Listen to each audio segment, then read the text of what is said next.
Good morning बंधुरा। आज आमादेर जगद्दलपुर भ्रमणेर द्वितीय दिन।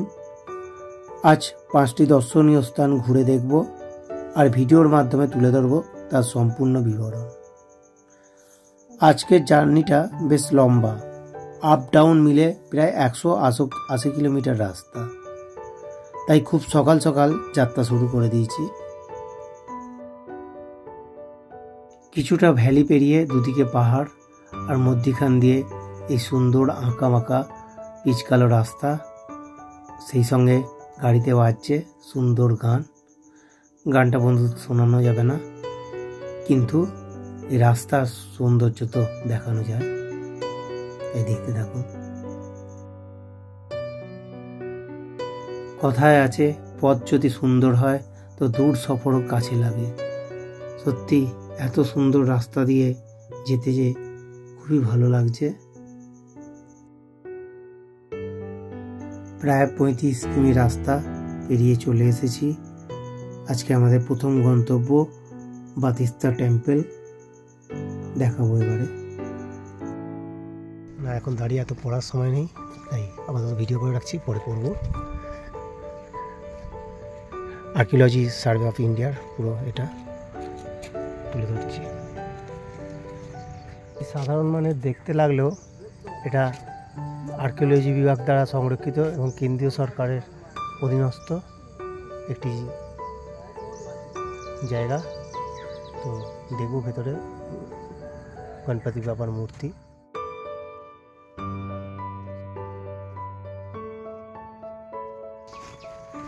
मनुष्य पुजो अर्चा दिए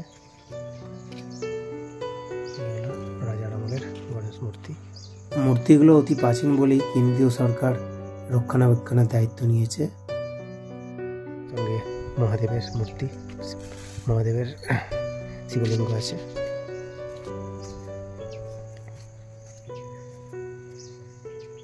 ফুলের কালারটা দেখুন, কি ফুল, অসম্ভব সুন্দর দেখতে। ফুলটা দেখতে অসম্ভব সুন্দর। দেখি বীজ পাওয়া যায়। বাতিসা টেম্পল থেকে কিছুটা দূরেই অবস্থিত এই টেম্পলটি। এটিও আর্কিওলজি বিভাগ দ্বারা সংরক্ষিত।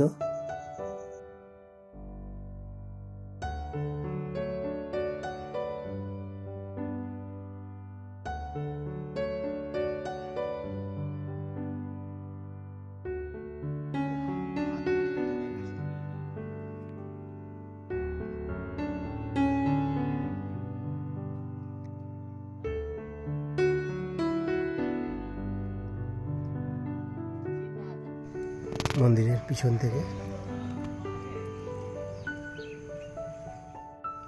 মানে ওই রাজার আমলে হচ্ছে গণেশ পুজোটাই বেশ প্রচলিত ছিল, যার জন্য গণেশের অনেক মন্দির আছে।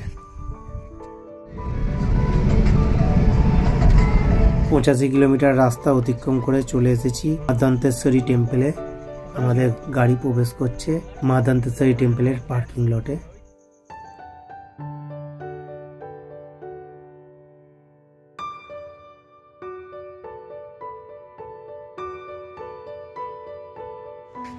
এখানে আছে অরিজিনালে রুদ্রাক্ষ, ডাল সমেত নিয়ে এসছে রুদ্রাক্ষ ভেঙে।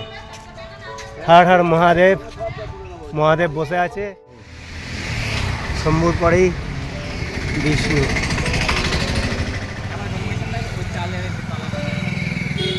বিষ্ণু শালুক ফুল।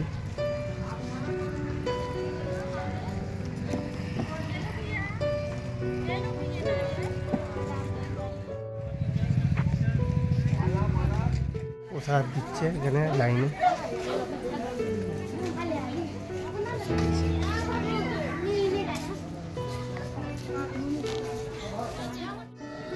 মহাদেবের শিবলিঙ্গের এই একটা মন্দির।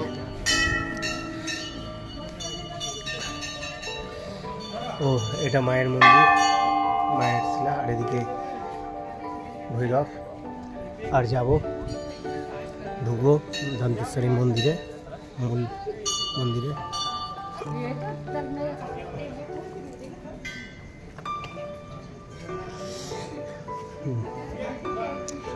প্রচুর বড় ঘন্টা আছে। আমি একটা ছোটো ঘন্টাই বাজাই।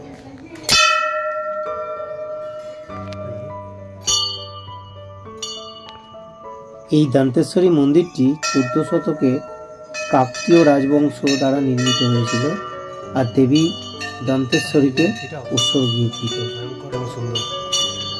ভয়ঙ্কর সুন্দর দেবী মূর্তি।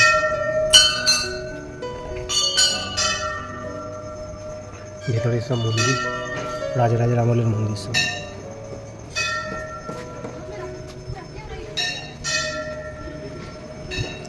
খোদাই করা সব শিলা।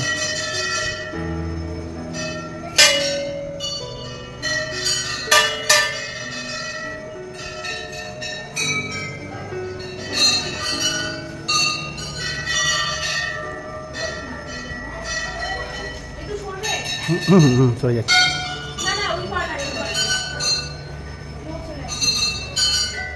তো একটি মুন্ডু ধরে রয়েছেন মা, চিহ্ন শিয়াল নিচে খাচ্ছে, মা চণ্ডীকেই হবে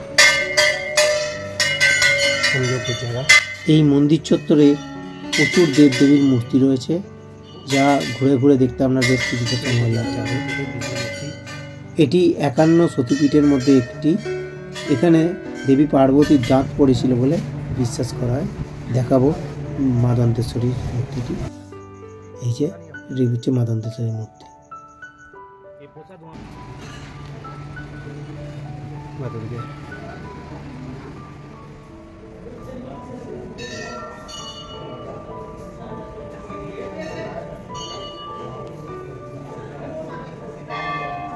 সব প্রাচীন মূর্তি, রাজরাজাদের আমলে, সমস্ত মূর্তি রাজরাজাদের আমলে।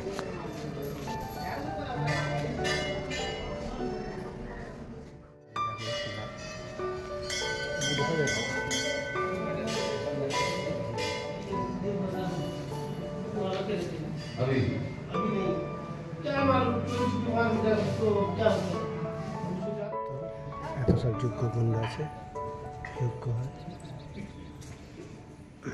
শ্রীমায়ের মন্দিরের গর্ভগৃহ যার ভেতরে, এই মন্দিরের মূল মন্দিরের ভেতরেই মা দন্তেশ্বরী আছে।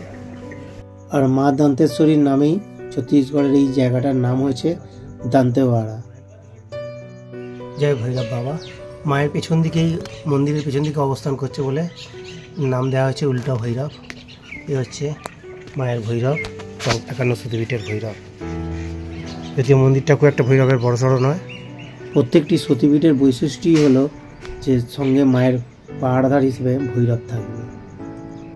সাইড দিয়েই বয়ে চলেছে নদী। এইদিকে নদীর জল পুরো লাল, এই যে একদম লাল জল। আর নামবো না, অনেকগুলো সিঁড়ি নামতে হবে। এটি মন্দিরের পেছনের দিকের নদী। দেখাবো এবার সামনের দিকের নদীটা। মন্দিরে প্রবেশের মুখেই এই নদী আর এই সুন্দর বাঁধানো জায়গা। এই পবিত্র স্থানটি দুটি পবিত্র নদীর সঙ্গমস্থলে, একটির নাম সাকিনী ও অন্যটির নাম ধানকিনী। বিশাল এলাকা নিয়ে এই চত্বরটা ভবন। আর এখানে বছরে 365 দিনই খাওয়া দাওয়া করানো হয়, একদম কোনো পয়সা লাগে না, টাকা পয়সা লাগে না। ভেতরে বসে অনেকে খাচ্ছে।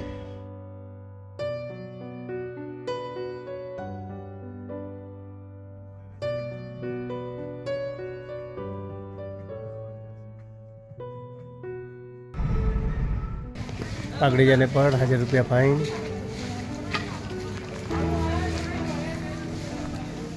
জলপ্রপাত যাওয়ার গেট। এবার নামতে শুরু করব ওয়াটারফল দেখবার জন্য। শ্রীমাঙ্গা চলব। রাস্তাগুলো পুরো জলে ভরে গেছে, পাথরের গা দিয়েও টপটপ করে জল পড়ছে। আর এই যে এরকম সিঁড়ি ভেঙে ভেঙে এলাম। কত সিঁড়ি পরে গুনে বলবো। এখন ওয়াটারফলসের, এই যে ওয়াটারফলস কাশ্মীর নদীতে এবার যাবো, গিয়ে দেখাবো। এটা একবার মতো এর মধ্যে দেখায় যে ক্যামেরায় পুরো ওয়াটারফলসে জল এসে পড়ছে। শঙ্কর ওয়াটারফল, দুর্দান্ত ওয়াটারফল। আস্তে আস্তে ঘাটতে পাবো। ওয়াটারফলসে পুরো দাঁড়িয়ে আছে, দেখতেই পাচ্ছেন আমার পেছনেই পুরো ওয়াটারফল। এই যে ওয়াটারফল,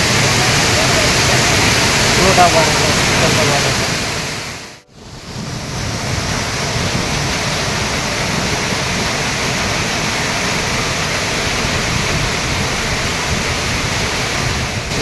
একটা প্রেশার কাকে বলে গেলে পার করে যাবো। এই যে বাম্পার বাম্পার, ও এখান অব্দি জলের ঝাপটা আসছে, এখান অব্দি জলের ঝাপটা আসছে, এত জলের তেজ, ক্যামেরা ভিড়ে আছে জলের ঝাপটা এখানে। তো যাবো আরো সামনে, যাবো এখানে সামনেই আছে, আরো সামনে যাবো। উল্টো পাড়ে এসে এবার মন্দিরের ভিডিও করছি, আর মন্দিরের চাল খাচ্ছে বাঁদর, লাল পুজো চলছে।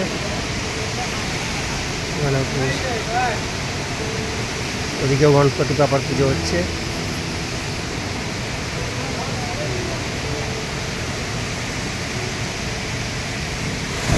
মারাত্মক সুন্দর লাগে।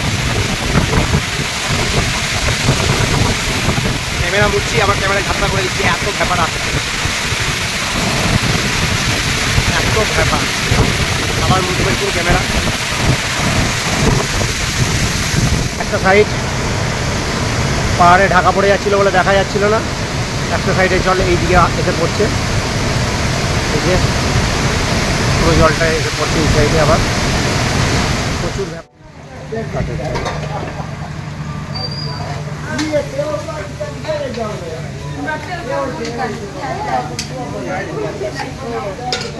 এখানে কেনাকাটা করার জন্য অনেক দোকান আছে।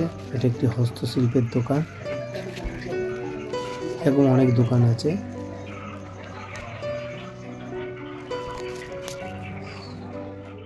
রেন ফরেস্ট, দু সাইডে পুরো জঙ্গল।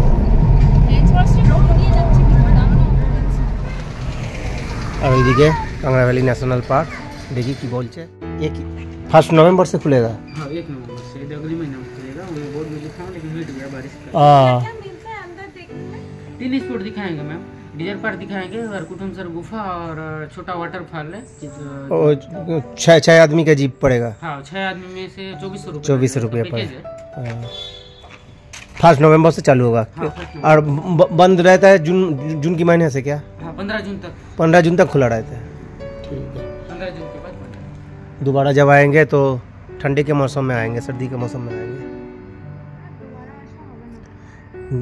कपाले থাকলে আসা হবে।